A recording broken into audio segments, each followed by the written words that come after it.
जय श्री कृष्णा। राधे राधे। आइए सुनते हैं श्री सत्यनारायण व्रत कथा। सत्यनारायण भगवान की पूजा का बहुत अधिक महत्व होता है। श्री सत्यनारायण व्रत कथा के कुल 5 अध्याय हैं, जिनका श्रवण करने से मनुष्य के सभी कष्ट मिट जाते हैं। आइए सुनते हैं सत्यनारायण व्रत कथा। एक समय की बात है, नैशिरण्य तीर्थ में सौनकादि 88,000 ऋषियों ने श्री सूत जी से पूछा, हे प्रभु, इस कलयुग में वेद विद्या रहित मनुष्यों को प्रभु भक्ति किस प्रकार मिल सकती है तथा उनका उद्धार कैसे होगा? हे मुनि श्रेष्ठ, कोई ऐसा तप बताइए जिससे थोड़ी समय में ही पुण्य मिले और मनवांछित फल भी मिल जाए। इस प्रकार की कथा सुनने की हम लोग की इच्छा रखते हैं। सभी शास्त्रों के ज्ञाता सूत जी बोले, हे वैष्णवों में पूज्य, आप सभी ने प्राणियों के हित की बात पूछी है, इसलिए मैं एक ऐसे श्रेष्ठ और व्रत के बारे में आप लोगों को जरूर बताऊंगा, जिसके बारे में नारद जी ने लक्ष्मी नारायण जी से पूछा था और लक्ष्मीपति श्री हरि ने नारद जी से कहा था। अब आप भी इसे सुनिए। एक समय की बात है, नारद जी दूसरों के हित की इच्छा के लिए अनेकों लोकों में घूमते हुए मृत्यु लोक में जा पहुंचे। यहाँ उन्होंने अनेक योनियों में जन्मे सभी मनुष्यों को अपने कर्मों के अनुसार पीड़ा झेलते हुए देखा। उनका दुख देख नारद जी सोचने लगे कि ऐसा क्या किया जाए जिससे निश्चित रूप से मानव के दुखों का अंत हो जाए। इसी विचार पर मनन करते हुए वह विष्णु लोक में गए। वहां वह नारायण की स्तुति करने लगे और बोले, हे भगवान, आप अत्यंत शक्ति से संपन्न हैं, निर्गुण स्वरूप, सृष्टि के कारण भक्तों के दुख को दूर करने वाले हैं। आपको मेरा प्रणाम। नारद जी की स्तुति सुन विष्णु भगवान बोले, मुनि श्रेष्ठ, आपके मन में क्या बात है, उसे निसंकोच कहो। इस पर नारद मुनि बोले कि मृत्यु लोक में अनेक योनियों में जन्मे मनुष्य अपने कर्मों के द्वारा अनेकों दुख से दुखी हो रहे हैं। हे प्रभु, आप तो ये बताइए कि वो मनुष्य थोड़े प्रयास से ही अपने दुखों से कैसे छुटकारा पा सकते हैं। तब श्री हरि बोले, हे नारद, मनुष्यों की भलाई के लिए तुमने बहुत उत्तम प्रश्न पूछा है। स्वर्गलोक व मृत्युलोक दोनों में एक दुर्लभ उत्तम व्रत है जो पुण्य देने वाला है। आज प्रेमवश होकर मैं उसे तुमसे कहता हूँ।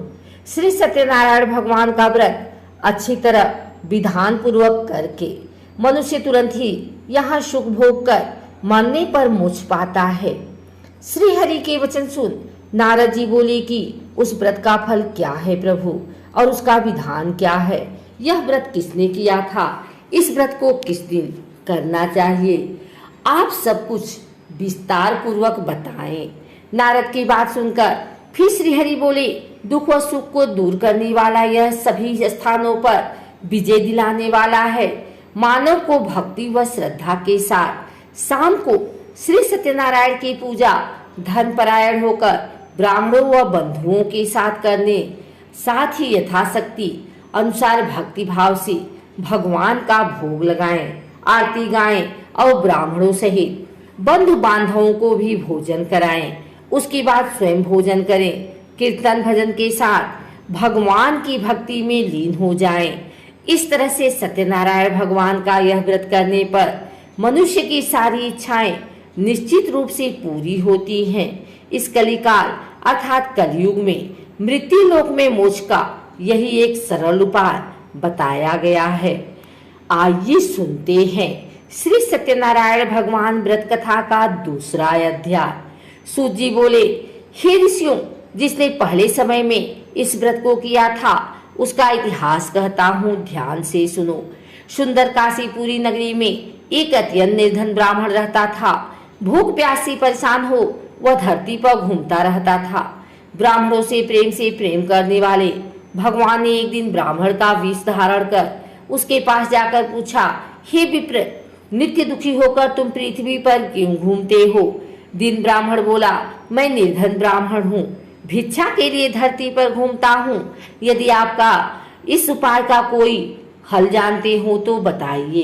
वृद्ध ब्राह्मण रूपी भगवान ने कहा कि सत्यनारायण भगवान मनोवांछित फल देने वाले हैं, इसलिए तुम उनका पूजन करो। इसे करने से मनुष्य सब दुखों से मुक्त हो जाता है। वृद्ध ब्राह्मण बनकर आए सत्यनारायण भगवान उस निर्धन ब्राह्मण को व्रत का सारा विधान बताकर अंतर ध्यान हो गए। अगले दिन सुबह उठने के साथ ही उस बूढ़े ब्राह्मण ने मन में संकल्प लिया कि सत्यनारायण का व्रत करूंगा, और फिर अपने नित्य कर्मों से फ्री होकर वह भिक्षा के लिए चल पड़ा। उस दिन उसे भिक्षा में बहुत सा धन प्राप्त हुआ। उसी धन से उसने परिवार के साथ भगवान सत्यनारायण की पूजा की, व्रत रखा। इस व्रत के करने के कुछ दिन बाद उसके सभी दुख और कष्ट दूर होने लगे और देखते ही देखते एक दिन वह संपन्न और अनेकों संपत्तियों का मालिक बन गया। तब हर महीने की पूर्णिमा के दिन वह ब्राह्मण सत्यनारायण की पूजा करने लगा। इस प्रकार सत्यनारायण भगवान के व्रत को करके वह श्रेष्ठ ब्राह्मण सभी पापों और गरीबी से मुक्त हो गया और उसने एक दुर्लभ मोक्ष पद को प्राप्त किया। इस तरह से सत्यनारायण भगवान के व्रत को जो मनुष्य करेगा वह सभी प्रकार के पापों से छूटकर मोक्ष को प्राप्त होगा। जो मनुष्य इस व्रत को करेगा वह भी सभी दुखों से मुक्त हो जाएगा। सूत जी बोले कि इस तरह से नारद जी से नारायण जी का कहा हुआ श्री सत्यनारायण व्रत को मैंने तुमसे कहा। हे विप्रो, मैं अब और क्या कहूँ। ऋषि बोले, हे मुनिवर, संसार में उस विप्र से सुनकर और किस किसने इस व्रत को किया, हम सब इस बात को सुनना चाहते हैं। इसके लिए हमारे मन में श्रद्धा का भाव है। सूत जी बोले, हे मुनियों, जिसने इस व्रत को किया है वह सब सुनो। एक समय वही विप्र धन व ऐश्वर्य के अनुसार अपने बंधु बांधवों के साथ इस व्रत को करने को तैयार हुआ। उसी समय एक लकड़ी बेचने वाला बूढ़ा आदमी आया और लकड़ियां बाहर रखकर अंदर ब्राह्मण के घर में गया। प्यास से दुखी वह लकड़हारा उनको व्रत करते देख विप्र को नमस्कार कर पूछने लगा कि आप यह क्या कर रहे हैं तथा इसे करने से आपको क्या फल मिलेगा, कृपा करके मुझे भी बताएं। ब्राह्मण ने कहा कि सब मनोकामनाओं को पूरा करने वाला यह सत्यनारायण भगवान का व्रत है। इनकी कृपा से ही मेरे घर में धन धान्य आदि की वृद्धि हुई है। विप्र से सत्यनारायण व्रत के बारे में जानकर लकड़हारा बहुत प्रसन्न हुआ। चरण अमृत लेकर वह प्रसाद खाने के बाद अपने घर गया। लकड़हारे ने अपने मन में संकल्प किया कि आज लकड़ी बेचने से जो धन मिलेगा उसी से श्री सत्यनारायण भगवान का उत्तम व्रत करूंगा। मन में इस विचार को ले बूढ़ा आदमी सिर पर लकड़ियां रख उस नगर में बेचने गया, जहां उसे अपनी लकड़ियों का दाम पहले से 4 गुना अधिक मिला। बूढ़ा प्रसन्नता के साथ पैसे लेकर सत्यनारायण भगवान की मूर्ति और व्रत की अन्य सामग्रियां लेकर अपने घर गया। वहां उसने अपने परिवारजनों को बुलाकर विधि विधान से सत्यनारायण भगवान का पूजन और व्रत किया। इस व्रत के प्रभाव से वह बूढ़ा लकड़हारा धन पुत्र आदि से युक्त होकर संसार के समस्त सुख भोग अंत काल में वैकुंठ धाम चला गया। श्री सत्यनारायण भगवान की जय। आइए सुनते हैं श्री सत्यनारायण भगवान की व्रत कथा का 3रा अध्याय। सूत जी बोले, हे श्रेष्ठ मुनियों, अब आगे की कथा कहता हूँ। पहले समय में उल्का मुख नाम का एक बुद्धिमान राजा था।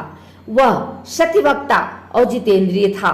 प्रतिदिन देवस्थानों पर जाता और निर्धनों को धन देकर उनके कष्ट दूर करता था।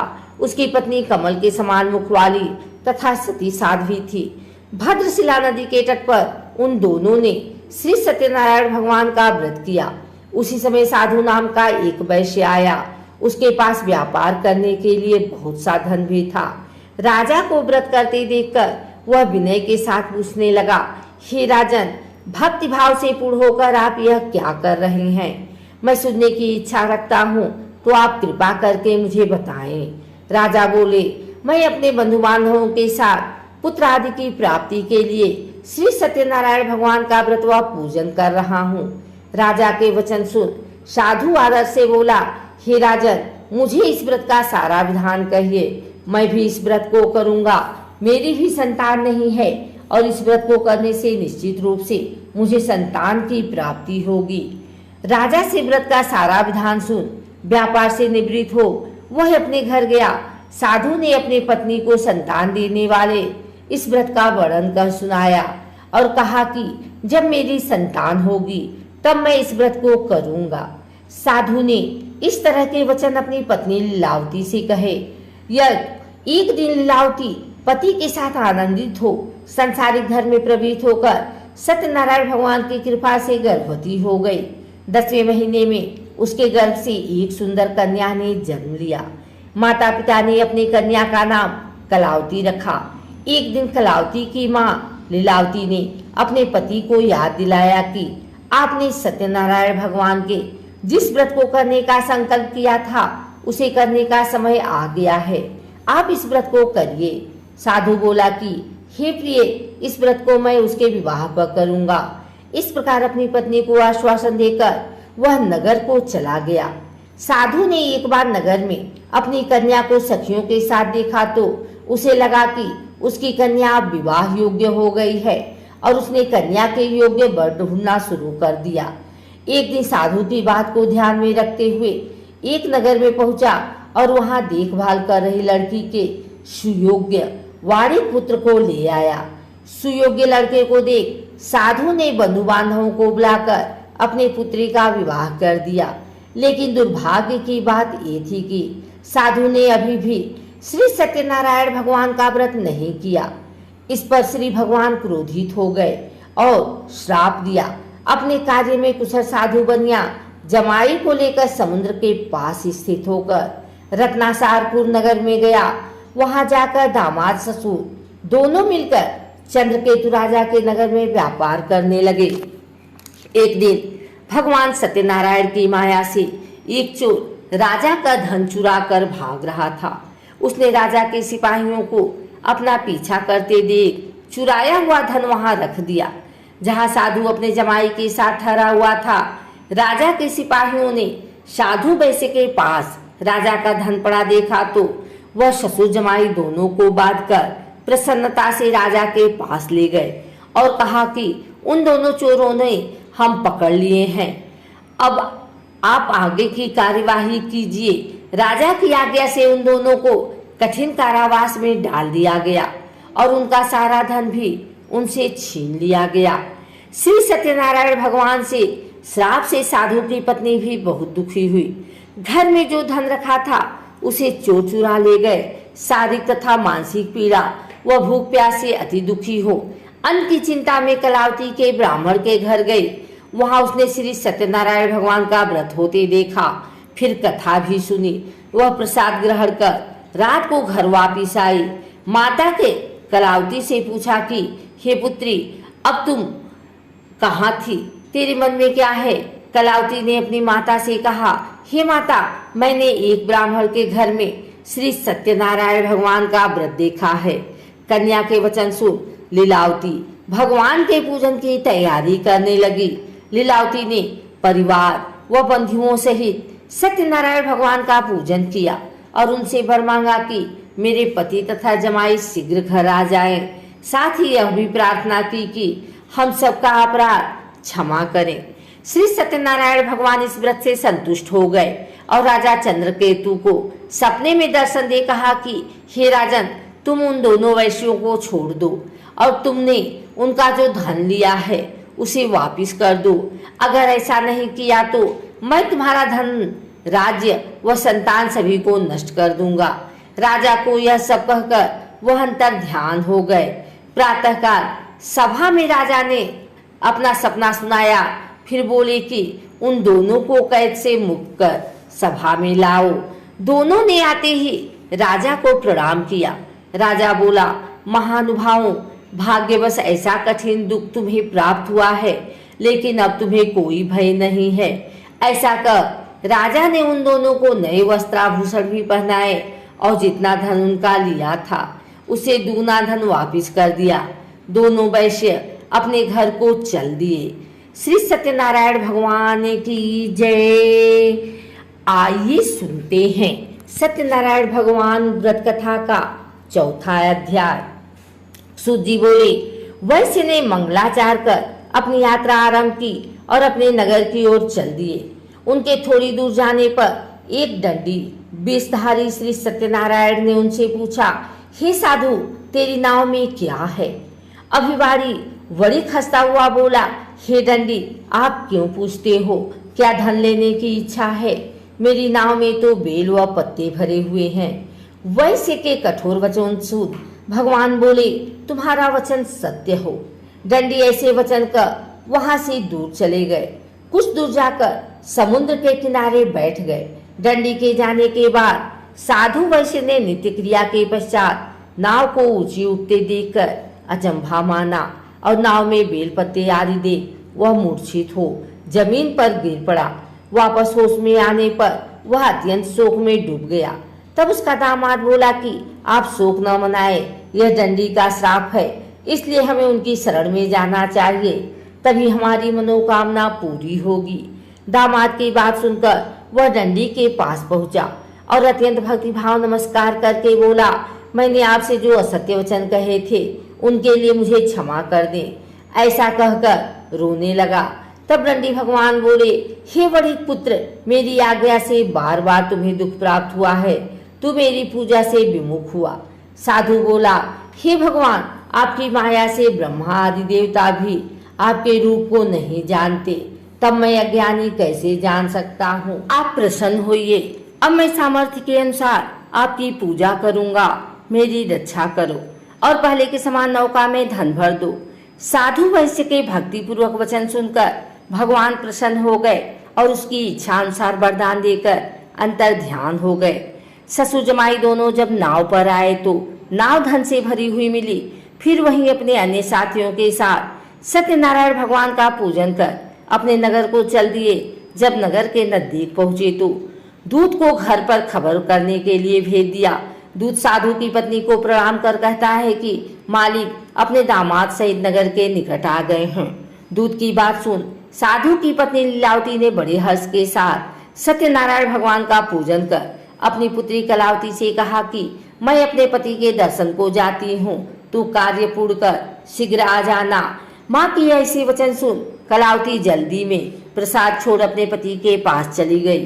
प्रसाद की अवज्ञा के कारण श्री सत्यनारायण भगवान रुष्ट हो गए और नाव सहित उसके पति को पानी में डुबो दिया। कलावती अपने पति को वहां न पाकर रोती हुई जमीन पर गिर गई। नौका को डूबा हुआ देख वह कन्या को रोता देख साधु दुखी होकर बोला कि हे प्रभु, मुझसे तथा मेरे परिवार से जो भूल हुई है उसे क्षमा करें। साधु के दीन वचन सुनकर श्री सत्यनारायण भगवान प्रसन्न हो गए और आकाशवाणी हुई, हे साधु, तेरी कन्या मेरे प्रसाद को छोड़कर आई है, इसलिए इसका पति अदृश्य हो गया है। यदि वह घर जाकर प्रसाद खाकर लौटती है तो इसे इसका पति अवश्य मिलेगा। आकाशवाणी सुन कलावती ने वैसा ही किया जैसा आकाशवाणी के दौरान भगवान ने कहा और फिर प्रसाद ग्रहण करने के बाद जब वो वापस आई तो अपने पति के दर्शन करके अत्यंत प्रसन्न हुई। उसके बाद साधु अपने बंधु बांधवों सहित श्री सत्यनारायण भगवान का विधि विधान से पूजन करने लगा। इस लोक का सुख भोग कर वह अंत में स्वर्ग लोक को चला गया। श्री सत्यनारायण भगवान की जय। आइए सुनते हैं श्री सत्यनारायण भगवान व्रत कथा का 5वां अध्याय। सूत जी बोले, हे ऋषियों, मैं और भी एक कथा सुनाता हूँ, उसे भी ध्यान पूर्वक सुनो। प्रजापालन में लिन तुंगध्वज नाम का एक राजा था। उसने भी भगवान का प्रसाद त्याग कर बहुत ही दुख किया। एक बार जंगल में जाकर वन्य पशुओं को मारकर वह बड़ के पेड़ के नीचे आया। वहां उसने ग्वालों की भक्ति भाव से अपने बंधुओं सहित सत्यनारायण भगवान का पूजन करते देखा। अभिमानवश राजा ने उन्हें देखकर भी पूजा स्थान में नहीं गया और ना ही उसने भगवान को प्रणाम किया। ग्वालों ने राजा को प्रसाद दिया, लेकिन उसने वह प्रसाद नहीं खाया और प्रसाद को वहीं छोड़ वह अपने नगर को चला गया। जब वह नगर में पहुंचा तो वहां सब कुछ तहस नहस हुआ पाया तो वह शीघ्र ही समझ गया कि यह सब भगवान के अनादर का ही परिणाम है। वह दोबारा ग्वालों के पास पहुंचा और विधि पूर्वक पूजा करके प्रसाद खाया तो श्री सत्यनारायण भगवान की कृपा से सब कुछ पहले जैसा हो गया। दीर्घ काल तक सुख भोगने के बाद मरणोपरांत उसे स्वर्गलोक की प्राप्ति हुई, जो मनुष्य परम दुर्लभ इस व्रत को करेगा तो भगवान श्री सत्यनारायण की अनुकंपा से उसे धन धान्य की प्राप्ति होगी। निर्धन धनी हो जाता है और भय मुक्त हो जाकर जीवन जीता है। संतानहीन मनुष्य को संतान सुख मिलता है और सारे मनोरथ पूर्ण होने पर मानव अंतकाल में बैकुंठ धाम को जाता है। तब सूत जी बोले, जिन्होंने पहले इस व्रत को किया है अब उनके दूसरे जन्म की कथा कहता हूँ। वृद्ध सतानंद ब्राह्मण ने सुदामा का जन्म लेकर मोक्ष की प्राप्ति की। लकड़हारे ने अगले जन्म में निषाद बनकर मोक्ष प्राप्त किया। उल्का मुख नाम का राजा दशरथ होकर बैकुंठ को गए। साधु नाम के वैश्य ने मोर ध्वज बनकर अपने पुत्र को आरे से चीरकर मोक्ष पाया। महाराज तुंगध्वज ने स्वयंभू होकर भगवान में भक्ति युक्त होकर कर्म कर मोक्ष पाया।